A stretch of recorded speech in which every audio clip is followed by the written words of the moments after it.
Зошто се одлучивте за ваков настан на по повод празникот Валентин и Свети Трифон?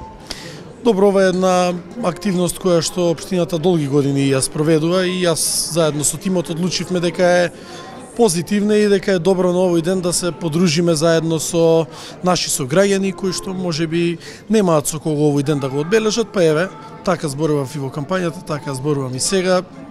Ние решивме со сограѓаните од Карпош да имаме еден пријателски, другарски, еден коректен меѓугенерацијски однос, па во тој дух, во тој контекст е и оваа денешна средба, денешна дружба.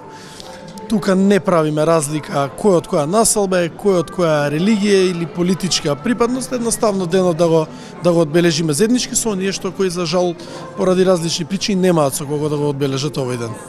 Кажавте дека е традиција, токму така и господин Стефче Јакимовски, кој е претходен градоначелник на општина Карпош, го практикуваше овој условно кажано адет. Колку чини сето ова организирање, посебно ако имаме предвид дека се наоѓаме во исклучително скап ресторан? Не, ресторанот не би рекол дека е исклучително скап. Ние намерно биравме ресторан кој што е на територија на општината, а за вкупната цена колку ќе чини на крајот ќе бидат известни медиумите, бидејќи ова е рамка која што е предвидена во буџетот и која што не мора да значи дека ќе се потроши, бидејќи ние имаме објавено јавна набавка за вакви настани, вклучително и коктели и прослави, која што е, пак ќе кажам, рамка која што се користи. Во истата таа рамка го вметнавме и овој настан, меѓутоа ве убедувам дека не е некоја страшна сума, повеќе е символиката овде отколку цената и гламурот.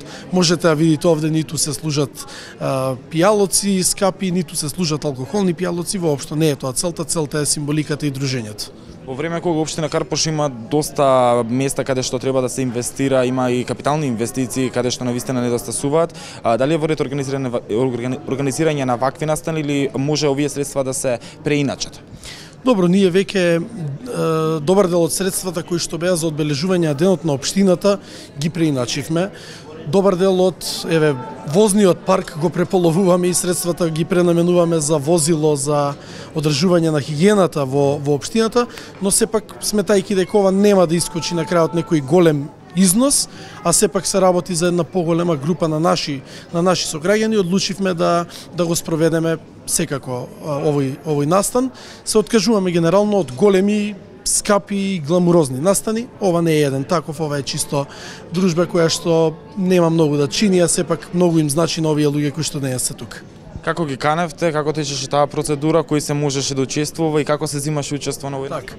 Добро, овде секторите во општината и оделенијата кои што се бават со труд и социјала и слични области имаат водат евиденција на луѓе кои што се по некој основ останати сами, така да тоа ни беше единствениот критериум, евиденцијата која што имаме на осамени луѓе на територија на општина Карпош. Поканивме кој се одзва на поканата, се одзва, кој неки има шанса во некоја наредна прилика.